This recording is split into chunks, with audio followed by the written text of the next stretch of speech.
বাবারে বাবা, কি যে রোদ উঠেছে, ছাতা দিয়েও যে কোনো কাজ হচ্ছে না। আহ, আর পারছি না, অনেক গরম। আরে, ওই তো ওই তো একটা গাছ দেখতে পাচ্ছি। কে যেন ওখানে বসে আছে, আমিও গিয়ে ওখানে একটু বসে পড়ি।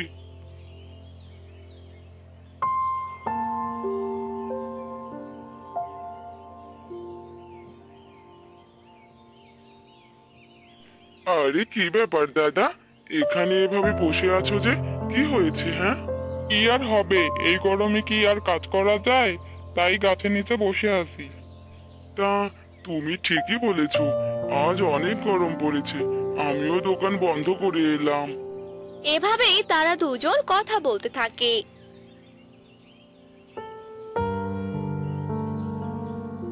এরপর তারা সেখান থেকে চলে যায়।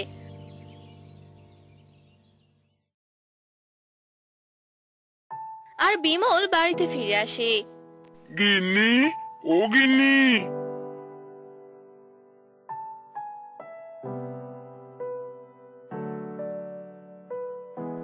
হ্যাঁ গো, তোমার এই আসার সময় হলো? সে কখন বাড়ি থেকে বেরিয়েছিলে? এই গরমে কোথাও গিয়ে শান্তি পাচ্ছি না, এখন আমায় একটু খেতে দাও তো গিন্নি, অনেক দূর থেকে হেঁটে এলাম, অনেক খিদে পেয়েছে গো। ঠিক আছে, দিচ্ছি। এরপর বিমলের স্ত্রী বিমলকে খেতে দেয়।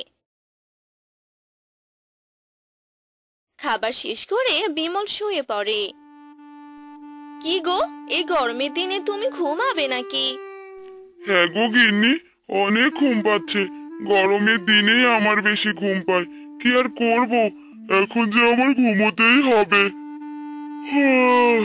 ঠিক আছে, ডাকবো না, তুমি ঘুমাও এবার। তারপর বিমল ঘুমিয়ে পড়ে। সে গ্রামের রাস্তার পাশে ছিল এক ডালিম গাছ। ডালিম গাছে ছিল অনেক ডালিম, আর সেখানে থাকতো এক ডাইনি। ডাইনির জন্য কেউ সেই গাছের ডালিম খেতে পারতো না।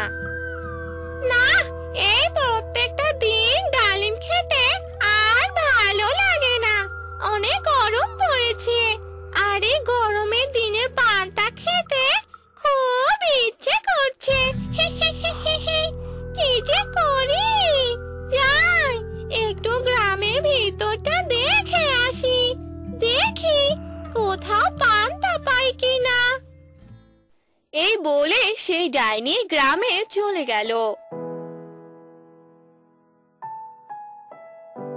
আর সবার বাড়িতে উকি দিয়ে দেখতে লাগলো। না, কোথাও তো পান্তা দেখতে পেলাম না। এই গ্রামের মানুষগুলো কি পান্তা খায় না নাকি? আজ বরং চলে যাই। এরপর সেই ডাইনি তার ডালিম গাছে চলে এলো আর ডালিম খেতে লাগলো। এভাবেই কেটে গেল বেশ কয়েকদিন। একদিন রাতের বেলা। হ্যাঁ গো, তুমি বরং আজকে একটু বেশি করে চাল নিও, কাল সকালে পান্তা খাবো। ঠিক আছে, তাই হবে, আমারও পান্তা খেতে খুব ইচ্ছে করছে। এই বলে বিমলের স্ত্রী বেশি করে চাল নিল, রাতের রান্না করে নিল, আর তারা খাবার খেয়ে ঘুমিয়ে পড়ল। পরদিন সকালবেলা।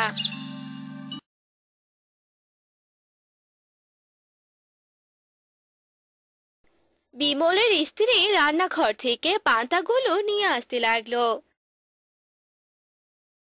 আর সে পান্তার গন্ধ ডাইনির নাকে এসে লাগলো। আহ, কি গন্ধ! মনে হচ্ছে কেউ পান্তা খাচ্ছে, আমাকেও যে পান্তা খেতে হবে। পান্তার গন্ধ যেদিক দিয়ে আসছিল ডাইনি সেদিক দিয়েই যেতে লাগলো। আর কিছুক্ষণ পরেই ডাইনি বিমলের বাড়িতে চলে গেল। ও, তাহলে এই বাড়িতে পান্তা খাওয়া হচ্ছে। হ্যাঁ গো, তুমি খেতে থাকো, আমি রান্নাঘর থেকে আসার পর। কি গো, তোমার পান্তাগুলো খাওয়ার সাথে সাথে তুমি আমার পান্তাগুলো খেয়ে নিলে। আরে, তোমার পান্তাগুলো কে খেলো? নিজেই খেয়ে আবার বলছো কে খেলো? তুমি আমার জন্য একটুকু রাখলে না? সব পান্তা খেয়ে নিলে। এবার আমি কি খাবো? সকালে তো কোনো রান্নাও করা হয়নি। আরে গিন্নি, আমি সত্যি বলছি, আমি তোমার পান্তা খাইনি। হয়েছে, থাক, তোমায় আর কিছু বলতে হবে না। এ কথা বলে বিমলের স্ত্রী রাগ করে সেখান থেকে চলে গেল। অন্যদিকে ডাইনি হাসতে লাগলো। খুব মজা হয়েছে, পান্তাটা দারুণ ছিল। এবার আমি আমার জায়গায় চলে যাই। এরপর ডাইনিটা তার ডালিম গাছে চলে গেল।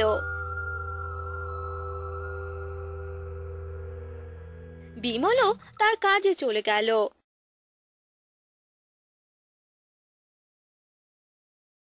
গ্রামে যার যার বাড়িতে পান্তার গন্ধ পেত, ডাইনি সেখানে গিয়ে পান্তা খেয়ে আসতো। এভাবে অনেকদিন চলে গেল। এবার দেখবো আমার পান্তা কে খায়। এই বলে বিমলের বউ পান্তা নিয়ে খেতে বসে। আর তখনই সেই ডাইনিটা সেখানে চলে আসে। একবার পান্তা মুখে দিতেই সে ডাইনি সবগুলো পান্তা খেয়ে নেয়। আরে এ কি, আমার পান্তাগুলো কোথায় গেল? হায় হায় ভগবান, এ যে ডাইনির কাজ মনে হচ্ছে। ও মা!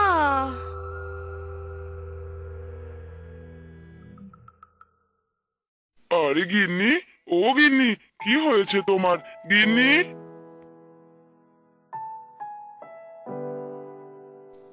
আহ আমি কোথায়? আরে গিন্নি, কি হয়েছে তোমার? ডাইনি, ডাইনি, ওগো, তুমি আমায় ডাইনির হাত থেকে বাঁচাও। ও যে আমাকেও খেয়ে ফেলবে। কিসব বলছো তুমি? এখানে কোথায় ডাইনি? আছে আছে, সে যে আমার পান্তাগুলো খেয়ে নিয়েছে। তুমি তাড়াতাড়ি তান্ত্রিককে খবর দাও।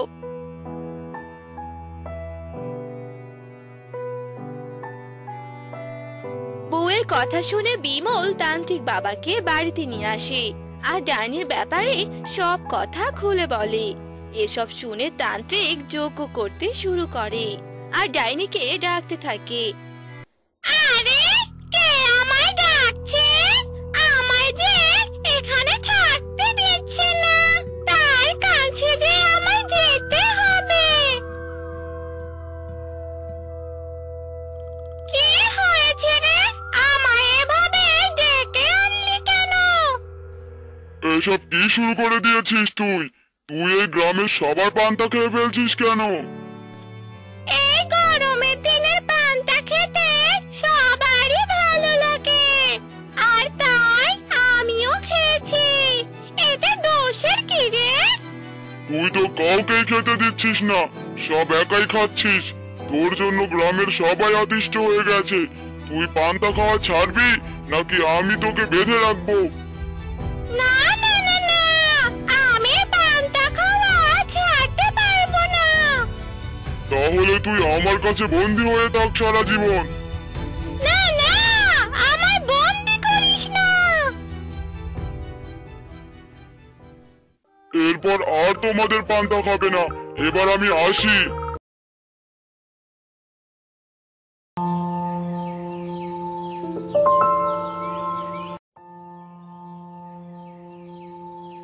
গিন্নি, আমার জন্য এক কাপ চা নিয়ে আসো তো। পারবো না আমি। কাজের লোককে যেমন ছাড়িয়েছো তেমন নিজে রান্না করবে আজকে থেকে। আজকে থেকে বাড়ির সব কাজ করবে। এবার নিজের খোলস থেকে বেরিয়ে এসো। আরে গিন্নি, চুপ করো তো। আচ্ছা যাও, চা করে নিয়ে আসো। আমি একটু পর যাচ্ছি কাজের লোক খুঁজতে, আর এসব কথা যেন না শুনি। হয়েছে হয়েছে, চোরের মায়ের বড় গলা। এরপর মোড়লের বউ চলে যায় রান্নাঘরে। আর এদিকে মোড়ল বসে বসে মনে সুখে গান গাইতে থাকে। আমারও পরানো যাহা চাই, তুমি তাই, তুমি তাই গো। এই বুড়ো বয়সে তোমার ভীমরতি ধরলো নাকি? বুড়ো বয়সে গলা ছেড়ে গান ধরেছো যে? দেখো তোমার গান শুনে আশেপাশের কাকগুলো যেন বাড়িতে না চলে আসে। হা হা হা হা, কেন কেন? এই সকালবেলা কাক কেন আসবে? এই বৈশাখে আসলে কাল বৈশাখী চলে আসবে। কাকেরা তো তোমার আপন ভাই। কাক আর তোমার গলা তো একই রকম। এই যে চা রাখলাম এখানে, খেয়ে নিও, আমি গেলাম। আরে, সারা গ্রামের মানুষ আমার চোখ দেখলে কাপড় ভিজিয়ে ফেলে, আর আমার গিন্নি কিনা চেপে দিয়ে মেপে দিল। এই তুমি কি বললে? আমাকে কিছু একটা বললে মনে হলো। এই যে, না গো গিন্নি, কই কিছু বলিনি তো, আমি গান গাচ্ছিলাম। চুপচাপ খেয়ে কাজের লোকের সন্ধানে বের হও, নইলে ভালো হবে না কিন্তু, এই বলে রাখলাম। যাচ্ছি গো যাচ্ছি। গিন্নির কান নাকি অন্য কিছু, পিঁপড়ের নাকের মতো। যাই যাই, গিয়ে দেখি কাজের লোকের সন্ধান পাই কিনা। কি দিনকাল পড়লো, আমাকে নাকি যেতে হবে কাজের লোকের সন্ধানে। এরপর মোড়ল বেরিয়ে পড়ে কাজের লোকের সন্ধানে। গ্রামের পথ ধরে কিছু দূর হাঁটার পর মোড়ল দেখতে পায়, কি ব্যাপার, ওই বড় গাছটার নিচে কে যেন বসে কান্না করছে। একটু এগিয়ে গিয়ে দেখি তো।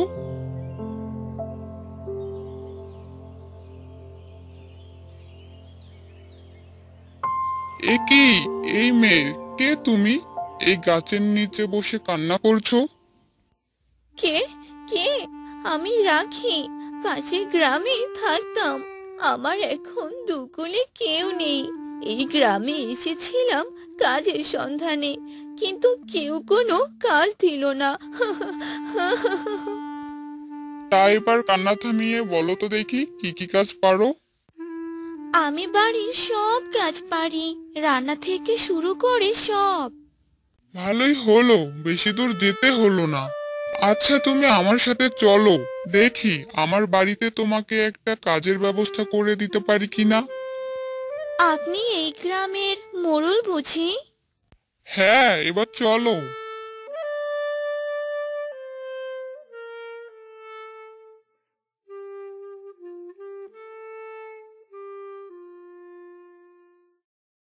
গিন্নি, ও গিন্নি, কোথায় গেলে? এদিকে একবার আসো তো।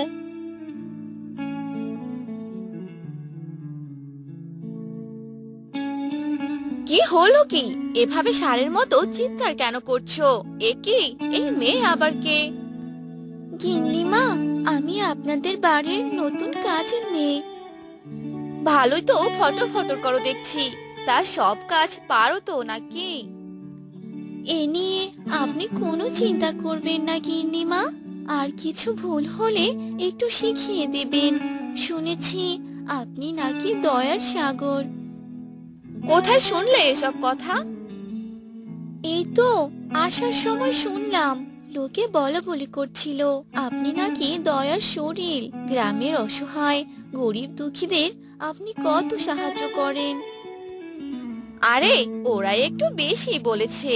যা, তুই ঘরে গিয়ে বস, আমি তোর জন্য শরবত নিয়ে যাচ্ছি। যাক, কাজ হয়েছে। এবার সূচ হয়ে ঢুকে ফাল হয়ে বেরোবো।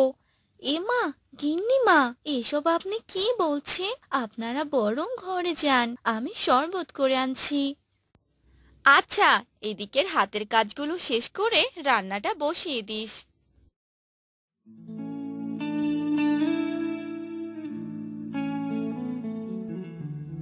তারপর তারা ঘরে চলে যায়, আর রাখি একটু পর শরবত নিয়ে তাদের ঘরে যায়। গিন্নিমা, এই নিন আপনাদের শরবত। তা গিন্নিমা, কি রান্না করব? আজ ইলিশ মাছ রান্না করিস তো, দেখবো তোর হাতের রান্না কেমন।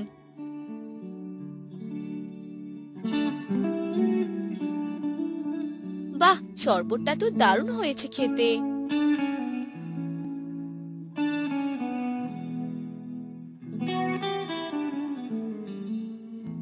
রাখি, এই রাখি, তাড়াতাড়ি এদিকে আয়। কিরে রাখি?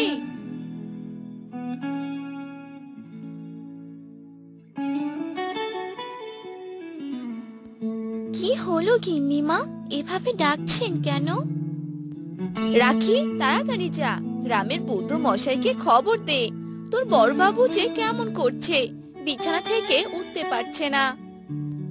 বৈদ্যকে খবর দিয়ে কোনো লাভ হবে না। এ হলো আমার তৈরি বিষ, এর প্রতিষেধক শুধু আমার কাছেই আছে। রাখি, তোর মাথা খারাপ হলো নাকি? কি সব বলছিস তুই? 20 বছর আগের কথা মনে আছে কি? এ বাড়ি ছিল আমার দাদুর। দাদু তোদের ধার হিসেবে দিয়েছিল, কারণ তোদের কোনো থাকার জায়গা ছিল না। কে কে কে তুই বল? একবার সুস্থ হতে দে, তারপর তোকে শুলে চড়াবো। তোরা কে কোথায় আছিস? কোনো লাভ নেই, আমি হলাম নীলকান্ত জমিদারের নাতনি। প্রতিশোধ নিতে এসেছি। তোর হাতে আর 30 মিনিট সময় আছে। আমার স্বামীকে বাঁচাতে কি করতে হবে বলো, আমি তাই করব। শুধু আমার স্বামীকে বাঁচিয়ে দাও। এটা হলো এই বাড়ির দলিল।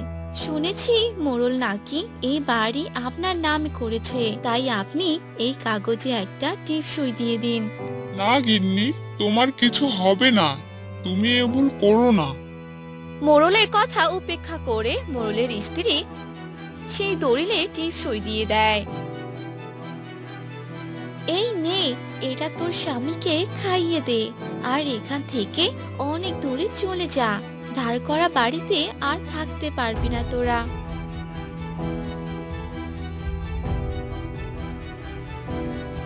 তারপর তারা বাড়ি থেকে অনেক দূরে চলে যায়।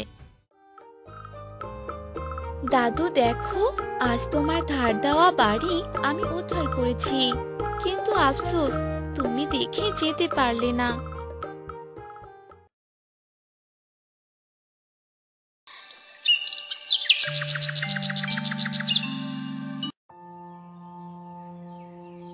মা গৌরী, গৌরী!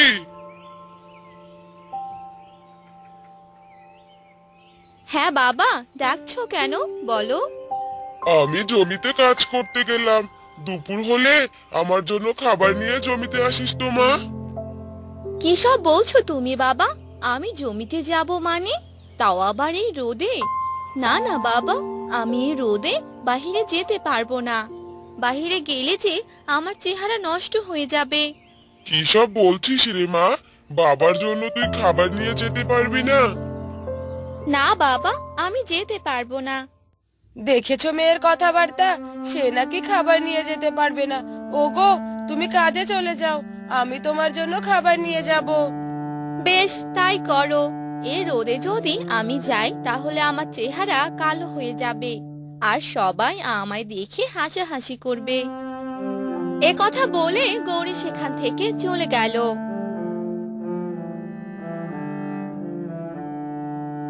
গৌরী দেখতে অনেক সুন্দর ছিল, তাই সে অনেক অহংকার করত, আর যারা দেখতে কালো তাদের দেখে হাসি ঠাট্টা করত।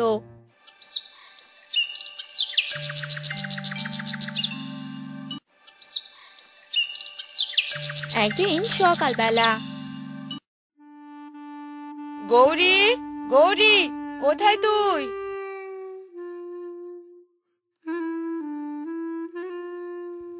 হ্যাঁ মা, বলো, ডাকছিলে কেন? মারে, নদী থেকে একটু জল নিয়ে আয় তো। ঠিক আছে মা, আনছি। এখন তো বাহিরের আবহাওয়াটা অনেক ভালো, তাই আমার চেহারার কোনো ক্ষতি হবে না। এ কথা বলে গৌরী কলসি নিয়ে জল আনতে যায়, আর গিয়ে দেখে নদীর পাড়ে একটি মেয়ে থালা বাসন মাজছে। কিরে মেয়ে, এখানে তুই কি করছিস? দেখতেই তো পাচ্ছ, আমি আমার থালা বাসনগুলো মাজতেছি।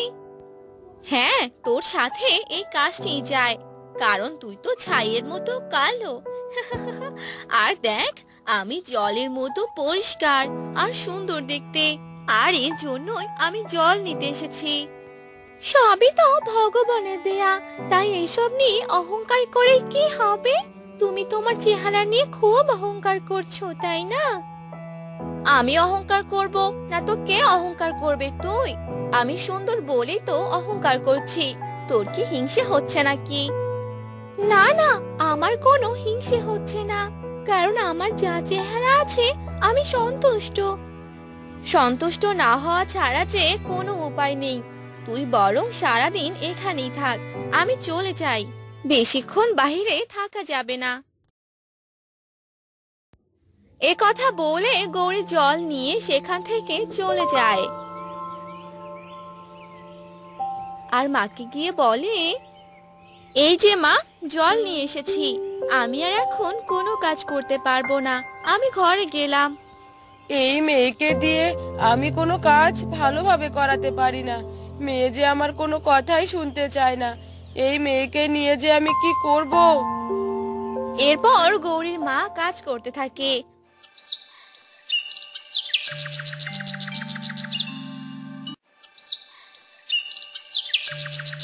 আর একদিন গৌরীকে পাত্রপক্ষ দেখতে আসে। চল বাহিরে চল, তোকে যে পাত্রপক্ষ দেখতে এসেছে। বাহ, মেয়ে ভারী সুন্দর। কি মোহন বাবা, পাত্রী পছন্দ হয়েছে? হ্যাঁ ঘটক সাহেব, পাত্রী আমার বেশ পছন্দ হয়েছে। কিন্তু আমার পাত্রকে পছন্দ হয়নি। কি বাজে দেখতে পাত্র, কি কালো। বাবা, এই তুমি কাকে নিয়ে এসেছো? এরকম কালো পাত্রকে আমি বিয়ে করতে পারবো না। আরে মা, কিসব বলছিস? থাম এবার, এসব কথা বলতে নেই। কেন বাবা, যা সত্যি আমি তো তাই বলেছি। তুমি কি জানো না নাকি তোমার মেয়ে দেখতে অনেক সুন্দর? আর এরকম কালো পাত্রের সাথে আমার কি যায় নাকি? কি ব্যাপার দাদা, আপনার মেয়ে এসব কি বলছে? আমাদের তো অপমান করছে। অপমান করার মতো হলে তো করতেই হবে, তাই না? আপনার মেয়ে এই কাজটি একদম ঠিক করলো না। এর ফল ভালো হবে না। অহংকারের পরিণতি একদিন ঠিক হবে। চলুন ঘটক সাহেব, আমিও এরকম মেয়েকে বিয়ে করতে চাই না, যার মন মানসিকতা এত নিচু। এ কথা বলে পাত্রপক্ষ সেখান থেকে চলে গেল। এটা তুই কি করলি মা? তাদের সামনে এভাবে কথাগুলো কেন বললি? তোর এই কাজ করা আসলেই উচিত হয়নি। আমাদের কোনো কিছু নিয়ে এত অহংকার করতে নেই। মা, তুমি আমাকে জ্ঞান দিতে এসো না তো। এ কথা বলে গৌরী তার ঘরে চলে গেল।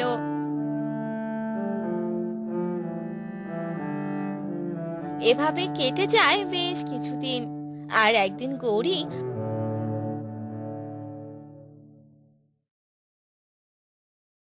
হাঁটতে হাঁটতে এক কাদা ভরা গর্তে পড়ে যায়, যার কারণে গৌরীর পুরো শরীরে কাদা লেগে যায়। সেই কাদায় ছিল অনেক জীবাণু। কাদা ভরা শরীর নিয়ে গৌরী বাড়িতে যায়। কিরে মা, এ তোর কি অবস্থা হয়েছে? পুরো শরীরে যে কাদা লেগে গেছে।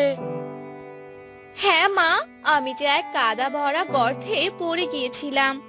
এবার তাহলে গোসলটা সেরে নে। এরপর গৌরী গোসল করে নেয়। সে দিনটা কেটে যায়।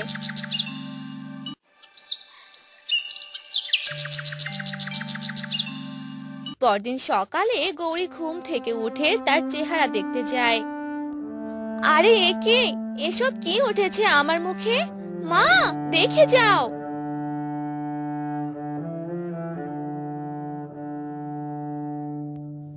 আরে কি হলো? ডাকছিস কেন? এ কি, তোর মুখের এই অবস্থা কেন? তোর মুখে তো অনেক দাগ উঠেছে, আর দেখতেও অনেক খারাপ লাগছে। এবার আমার কি হবে মা? আমার এত সুন্দর চেহারা যে নষ্ট হয়ে গেল। এবার তো সবাই আমাকে দেখলে হাসাহাসি করবে। দেখলি তো মা, অহংকারের পরিণতি কতটা ভয়ঙ্কর হয়। হ্যাঁ মা, আমি আমার ভুলগুলো বুঝতে পেরেছি। এভাবেই অনেকদিন কেটে যায়। চাষির অহংকারী মেয়ের কথা চারদিকে ছড়িয়ে পড়ে। আর চেহারা খারাপ হয়ে যাওয়ার কারণে গৌরীকে কেউ আর বিয়ে করতে চায় না। আমি যে আমার অহংকারের শাস্তি ভোগ করছি।